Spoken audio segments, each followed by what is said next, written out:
12-hour-old little boy received the hepatitis B vaccination, and just 15 short hours later, he had passed away. Now his father wants to point fingers at the hepatitis B vaccination for being the cause of his son's death. On the other hand, a little girl did not receive the hepatitis B vaccination. And 12 months after being born, she contracted hepatitis B. Now she was more susceptible to liver disease later in life. Now I have always been curious about vaccinations and the controversial topic, how they actually work. So for the past week, I have done my own research on this topic. And I thought this would be an appropriate topic to share with all of you because of our current COVID-19 crisis that we're all going through right now. So the purpose of my speech is to inform you on vaccinations. I'll be telling you how they work and the controversy behind them.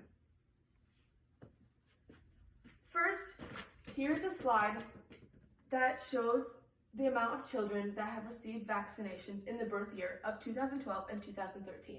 And as you can see, not all children are vaccinated. So first, I chose my topic. Now, again, I chose my topic because I thought it was relevant to today. I thought that vaccinations would be most relevant to our COVID-19 crisis and the pandemic that is going on. A little behind a pandemic is a disease that is spread worldwide. So to start my research, I went to the USD databases and used EBSCOhost for all of my articles. Now I use EBSCOhost because this is the database that I'm most familiar with, and I know that I will get reliable information from this one. From there, as I researched my articles, I examined each of them using the evaluation matrix to make sure that they'd be relevant to my topic. Now, one article in particular showed me that this would be a good topic to research. This article is titled Behind the Vaccine Controversy, published by Baby Talk and written by journalist Melanie Howard. Now, Melanie started this article out with a 60-person meeting consisting of parents and vaccination specialists.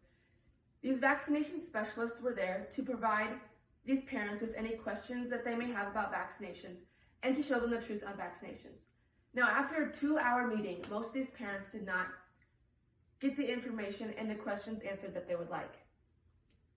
Howard finished this part of her article by saying, understanding the controversy over vaccine safety is the first step in sorting out these conflicting opinions and deciding what and whom to believe. Now, after reading this, I knew that I wanted to do more research on what and whom I should believe. So that leads me to my second step, was when I started my research. I first started my research by Googling in the EBSCOhost search bar how vaccines work. And I found one article in particular that stood out to me. I evaluated this article based on recency, writing, relevance, and author. Now, I based all my articles off of relevance because I wanted them all to be relevant to the topic that I am informing you about today. So this article that I found explained just how vaccines work very well. It was titled How Vaccines Work by Ulter Jerry at the Administration of Public Health Programs, written in 2019, and it states that a vaccine is just an antigen that triggers the B lymphocytes to produce antibodies and T lymphocytes to produce soldiers against that specific antigen. Now the picture behind me explains it in even better terms. This is a weakened germ, and it is, during a vaccine, these are introduced into our body. That then triggers antibodies to react to these germs and remember them. So then that way, whenever this disease is actually contracted into our body, these antigens will be triggered and will fight off the disease that has been introduced into our body. This brings me to my next point. Now, everyone has different beliefs on vaccinations, and some believe that vaccines do more harm than good. One article that I found, based by the Washington Post, published in 2008, titled "Study Finds No Autism Link in Vaccine," gives information on the controversial topic of vaccinations. It begins with a British researcher named Andrew Wakefield.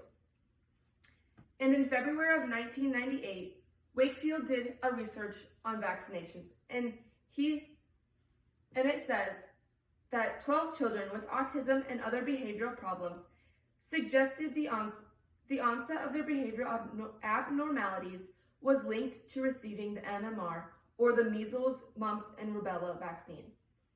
Now, this explains that his study in 1998 found that 12 children who all had autism was linked to the measles, mumps, and rubella vaccine that had been introduced into their body earlier in life. Now, in turn, research done in the same article later on speaks about a different conflicting opinion. And it says that in the event MMR was responsible for autism, the MMR must precede the onset of autism. So that means that in order to point fingers at MMR for being the reason behind autism, there must be no signs of autism before contracting the MMR vaccination. Now, this study was done by Ian Lipkin, a professor of ophthalmology, neurology, and pathology at Columbia University. This is in the same 2008 Washington Post article. Now, Professor Lipkin ended his statement by saying, "There was no evidence MMR preceded either autism or GI problems in the children studied." So he later found that autism was not a cause or an effect from receiving the MMR vaccination, and he proved that in his studies. Now, behind me, I have this controversial topic in a chart.